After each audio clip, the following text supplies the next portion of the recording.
Hello my good friends, welcome to Canadian Immigration Channel.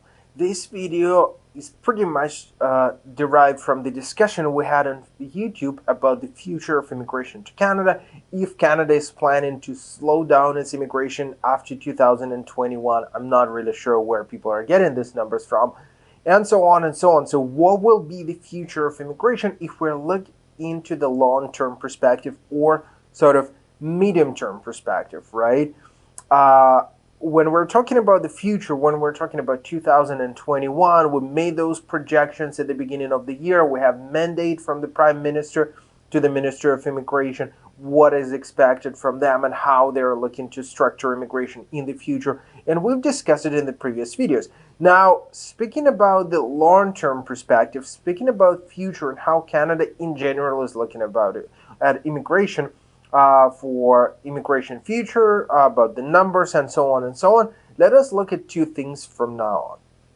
First and foremost, getting back to the mandate, it clearly says that it's expected from the ministry that it would process over 1 million people in the next 3 years, which sounds quite a lot, but at the same time, if we look at the numbers, if we look at previous years, nothing new has been introduced in here.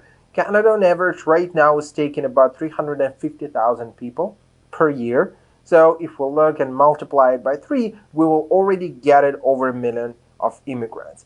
That is justified by the growth of the economy. That is pretty much justified if we look at the perspectives of rural immigration.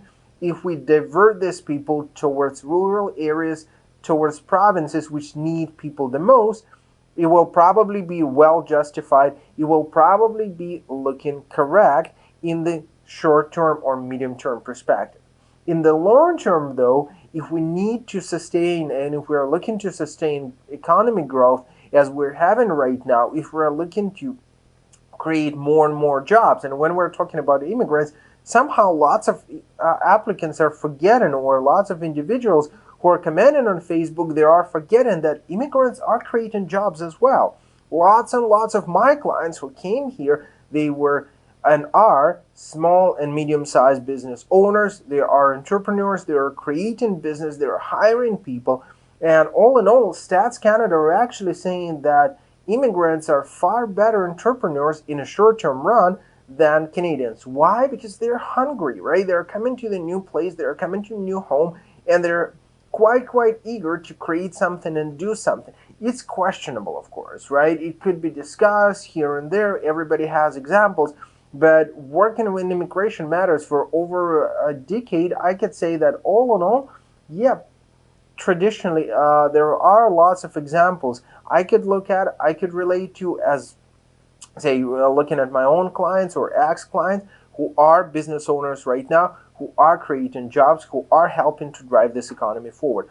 So if we go back to the long-term perspective, there are groups of activists who are bold enough claiming that Canada, in order to sustain its growth, in order to continue moving on into the future, would need over 100 million people in its total population by 2100 year, which means that we would need to triple what we have right now.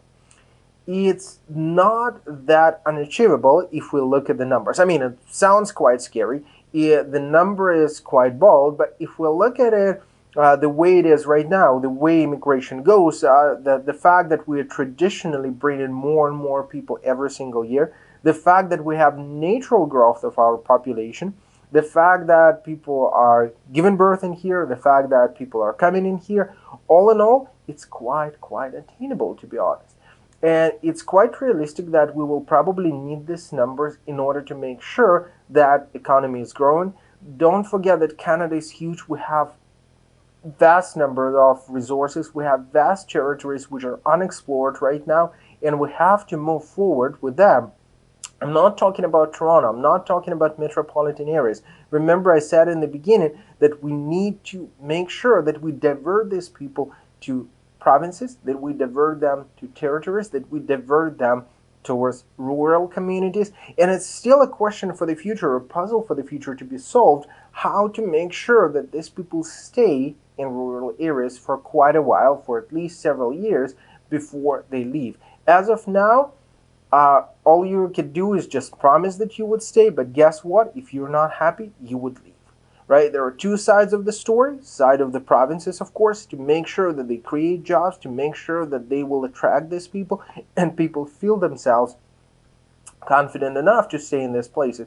But at the same time, right, from immigrants' perspective, they should be motivated. They should understand that they will be able to stay in those rural communities for quite a while and contribute to their growth as it was initially intended, so that they would be successful immigrants. But all in all, it looks like the future of immigration is quite bright in terms of the numbers and in terms of the number of applicants who will be attracted by Canada. I do not foresee whoever wins next election or whatever happens politically, that numbers would be slashed, that immigration will significantly be slowed down, and anything really would happen with this.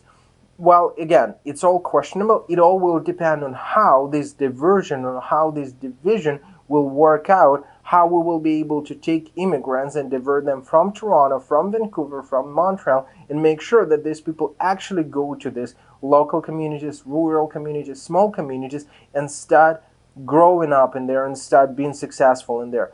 We'll see how it develops in the future. If you have questions, if you would like to discuss your own immigration plans, feel free to send us an email, drop us a line, and we'll be glad to help you out.